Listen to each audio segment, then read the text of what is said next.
career out of it or monetize it in any way until about 5 years ago.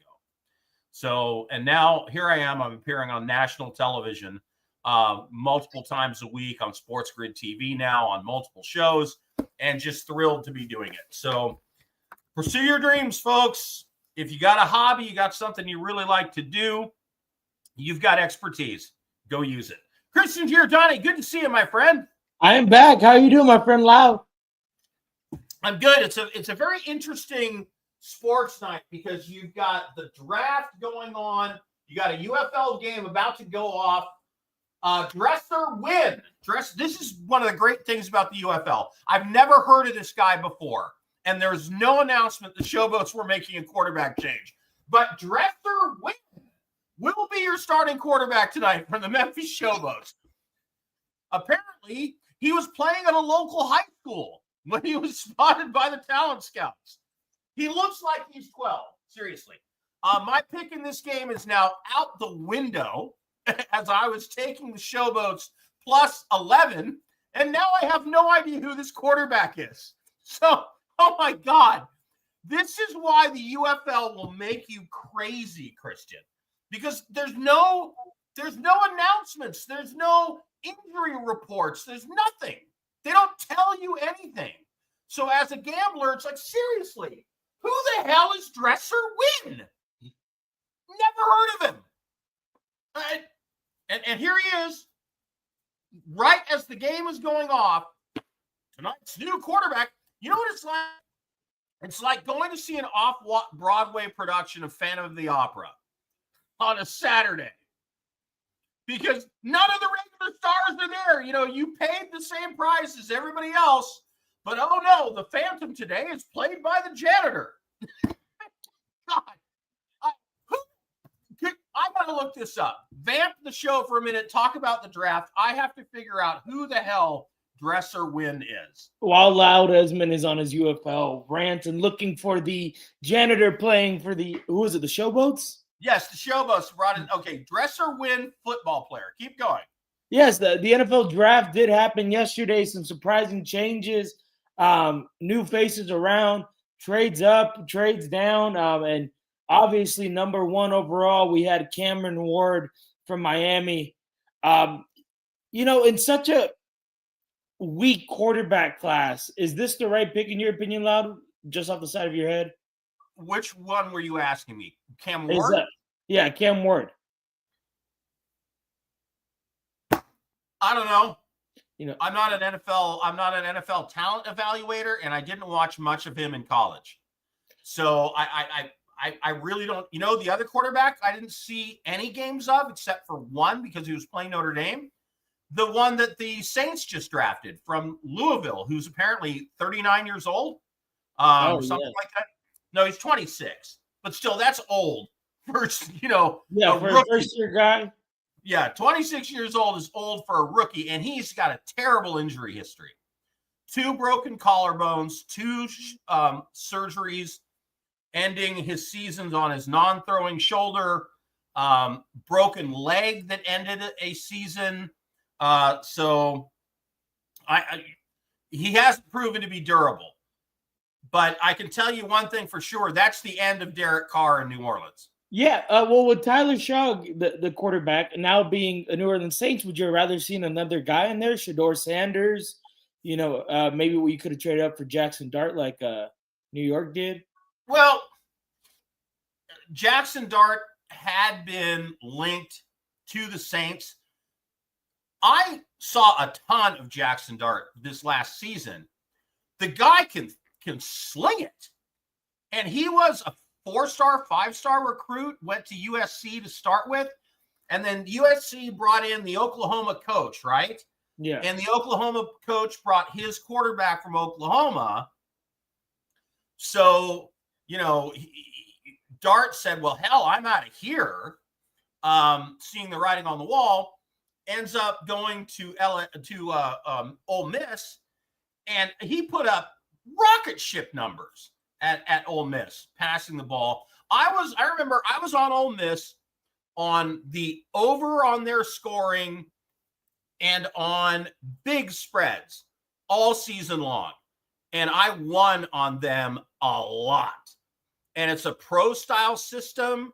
A lot is asked of the quarterback in that system in terms of distributing the ball and reading the defense. It's not like they ran the ball a ton. They did early in the season because they had that battering ram running back, and then he got hurt, and then it was the Jackson Dart show. Ole Miss came up short in at the end of the season. They always do. We'll see. Shadur Sanders, look, a lot of people in the NFL are apparently seeing things they don't like in him. So I'm not exactly sure what it is, but I can tell you what it isn't. And I'm sick of hearing this. It's not racist. No. I've heard on multiple reports. In fact, I was sitting in the barber chair earlier today, CBS Sports, 2 black commentators, and they're saying it's a racist conspiracy against an uppity black man in Deion Sanders who wanted to act like the Mannings, and he doesn't have the white privilege to do that. So the NFL is slapping him down. That's absurd. I mean, NFL teams take people who have killed people and put them in their lineups, okay? If you could sling the rock and they thought you could be a 15-year franchise quarterback, you could have killed babies, and they will find an excuse and get you on the field. So it is not a conspiracy. It is not racism.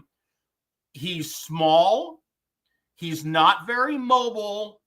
He doesn't have a rocket arm. And he threw a lot of short passes at Colorado. That's what I've been hearing going around from multiple reports is, despite, yes, his physical lacks in speed and strength and arm strength, a lot of people have been talking about his attitude, walking around like this isn't a privilege. It's a rite of passage for him being a top 5 draft pick, top first-round guy. Now he's falling into the second round. And he might go into the third. He might fall out of the second round. Now, he might go into the third. Because the Saints didn't take him. If Pittsburgh wanted him, they would have taken him earlier, right? It feels like it was the right fit for them, and now it's just how insane after all this coverage, after being Deion's son, being the man in Colorado, this kid doesn't get drafted. There's obviously red flags there for teams. And so, I don't know, but there's something that they're seeing, but I can guarantee you it's not racism. There's something that they're seeing. And you know what? He was probably marginal in terms of his top end value because of the size, because of the lack of the arm strength, because of the lack of real high end mobility. So it was like, okay, those are knocks against him. Now let's look for a reason, yes or no, to either take him up a notch or down a notch. And then maybe the attitude brought him down further. And now it's like, okay, whatever. Yeah, it's an unfortunate set for Shadur. I think he is going to get drafted eventually. I hope he goes to the right team because with the right system in hand, I think he could be a versatile quarterback in the NFL. Moving on, number 2 pick, Jacksonville traded up to get the Heisman winner, Travis Hunter. Jacksonville needed a face of their franchise because their quarterback is not it. It's supposed to be the quarterback most of the time. The Brett girl, as I call him, he's not it. He doesn't have a personality. He's not an interesting person to talk to. You ever seen an interview with him? He's dull. Yeah. And so it's not him. And Jacksonville needs a spark of that franchise. And so I think that was a big reason they took somebody who they think can have some real star power and put butts in the seats. Yeah, rookie GM. He came in with a splash on draft night, trading up for, Travis Hunter, who was the Heisman winner last year. And this has been the biggest question circling around him throughout the whole draft. Is he going to play both sides? If he does, which one should he choose? Do you think he will or should play both sides in the NFL? Well, It ain't up to me. But if the reason the Jacksonville Jaguars took him was for marquee, meaning put butts in the seats, they're going to play him both ways. I completely that would agree. be the story. I completely agree because he is not, in my opinion, a top A wide receiver or a top A cornerback on any team. He can be 1B or 2A or whatever you want to call it. But the whole reason he got drafted number 2 overall is because he is a two-way player. He is the Shohei Ohtani of football right now. Yeah, now the smart thing is you would pick one side and say, this is where you're going to play 90% of the time. And 10% of the time you're going to be over here. I'm saying smart in terms of his career. But I'm not sure that's what the Jaguars are worried about. I think they're worried about marquee value. And in that case, having him go both ways would be a big deal. He did it in college. Let's see if he can do it in the pros. The team that I think has done the best in the draft, no question, New York Giants. Yeah, getting Abdul Carter. No question. Now, I am so shocked that the Browns traded that pick and passed up on Abdul Carter to not match up with Myles Garrett. But aren't the Giants happy about that, huh? Yeah. They got to be thrilled. They got to be thrilled. And it would have been, I mean, that with having those two guys at end, that would automatically been the best pass rush in the NFL. Yeah. So it's interesting what they chose to do there. By the way, you should know this guy, Dresser Wynn, who, by the way, just threw a 70-yard touchdown pass for the Memphis Showboats on his first play as a quarterback. But you should know him because he played for the Rams, Christian.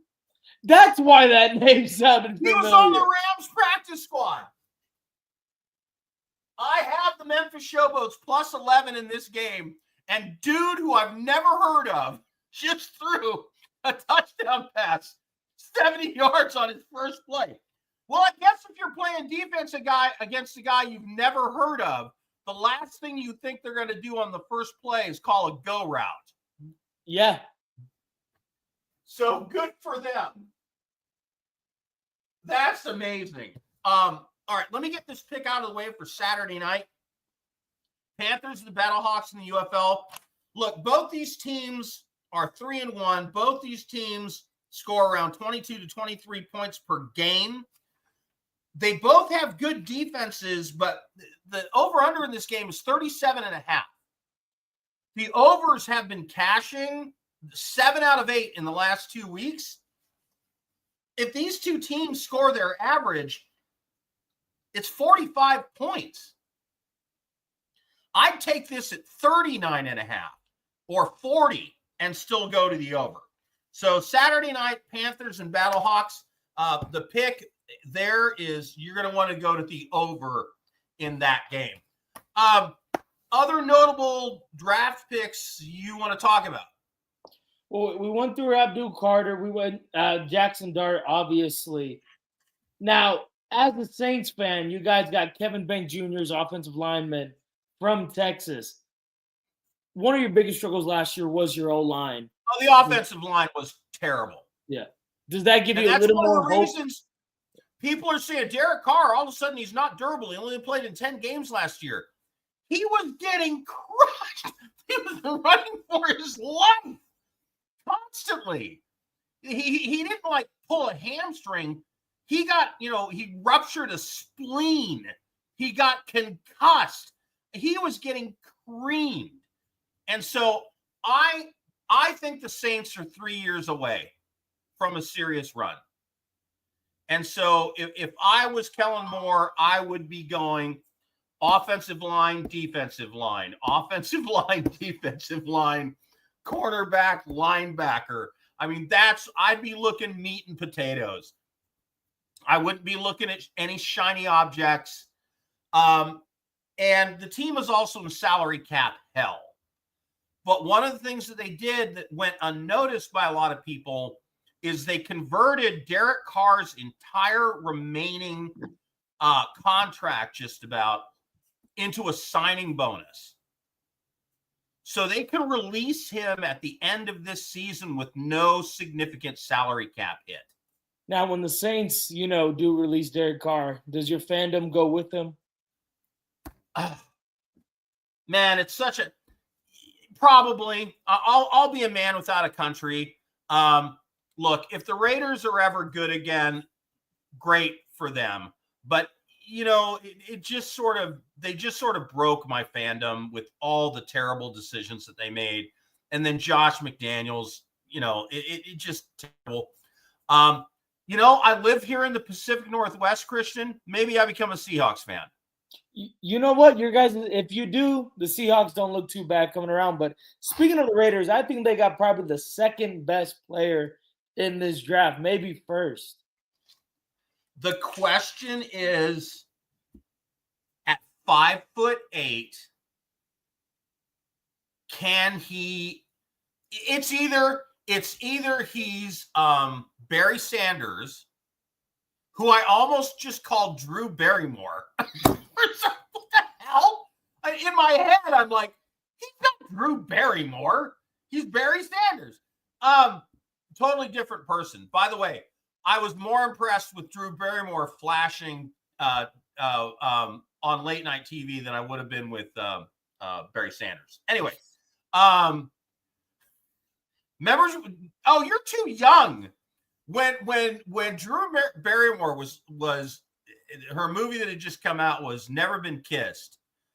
She was like 22 years old. She's on the David Letterman show late night, and she gets up and starts dancing on his desk, and then she flashes him. Yeah, I do know this clip. I love. You know that clip? Yeah, oh my God. I, as a child, I was in love with Drew Barrymore, so I'm pretty sure I've seen it all. There you go. In any case, this guy is either Barry Sanders or he's going to have a very short career. He almost broke Barry Sanders' record in college. I know. And so the Raiders, here's the thing. Bringing over Geno Smith and bringing over Pete Carroll, I really thought, okay, the Raiders have figured it out. They're 3 to 5 years away from being a serious contender. They need to strip this down to the studs, start over, and build the team from the inside out. And then what do they do with their first pick? They go get a shiny object.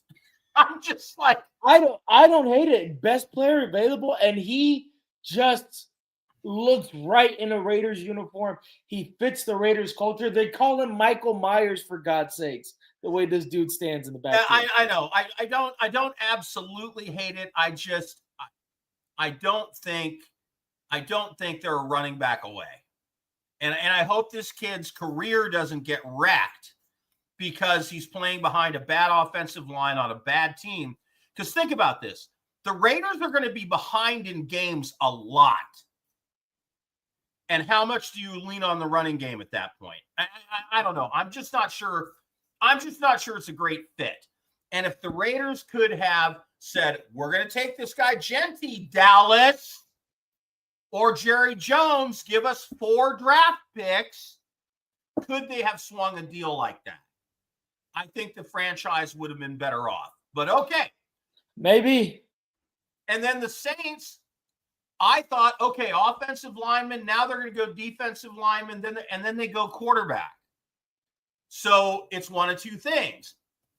Either Kellen Moore thinks he's got a chance at winning now with what he's got, which I don't think is correct, or they're going to trot Derek Carr out there for the season and put this kid on the bench, learning from Derek Carr, and then Derek Carr will be the crash test dummy for the season again.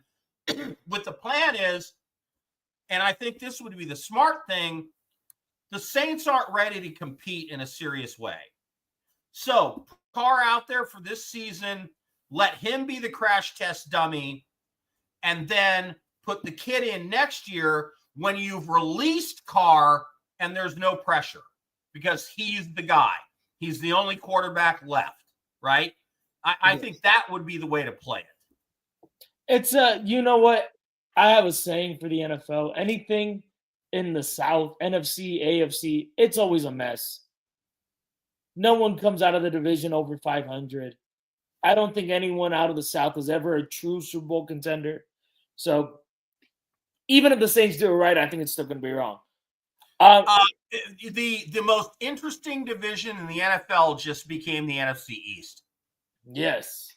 Washington is loaded. Philadelphia is loaded. Dallas is going to be pretty damn competitive. And let's see what else they do in the draft. And all of a sudden, the Giants are a little bit legit. The Giants, yeah, they got a little life to them now. Right? The biggest loser in the whole draft is Russell Wilson. Oh, 100. Now, see, now the signings they make no sense to me. Jameis Winston, yeah, great backup, someone you want in the locker room. Russell Wilson as a backup or as a starter, and then now if you start Russell, they're going to be singing for Dart, or if you start Dart and he struggles, they're going to say bring in Russell Wilson. It's a very weird dynamic there. It's the most random quarterback room in the NFL, I can say. The problem is, and the reason it's why it's like that, is because the general manager and the coach are both on the last year of their contract. Yep. They have to win. They have to win this year. And I hope that doesn't mean rushing Jackson Dart. Like, the worst possible scenario is the Giants start 0-4 because they suck. And then they throw Jackson Dart out there. That would be horrible for Jackson Dart. That would be, especially behind that O-line. Oh my God. Yeah, I mean, yeah. So, but, the general manager and the coach, they don't give a rat's ass about anything that happens past this season now, right? Yeah. So they are not the best interest of the franchise, the best interest of the player. They don't care. All they're interested in is winning 10 games this year. 1 minute. All right, Sunday early game, Defenders, Renegades in the UFL. Both these teams are 3-1. The point spread -3. Renegades makes me a little uneasy. I'd be more likely to take Renegades. Money line -170 because of the strength of both defenses. I know it's been over lately, but I like the under in that game, under 39.5. Christian, take us out. I got about 20 seconds left. What's one position you want to see your team draft these coming next 2 days? The Saints? Yes. Defensive end. I really hope the Rams go with the O-line. We were one snap away from going to a Super Bowl. All right, everyone, that's been Hit the Pick. Make sure to go hitthepick.com. Hit Loud, hit David, hit the rest of our guys. We'll see you guys next week.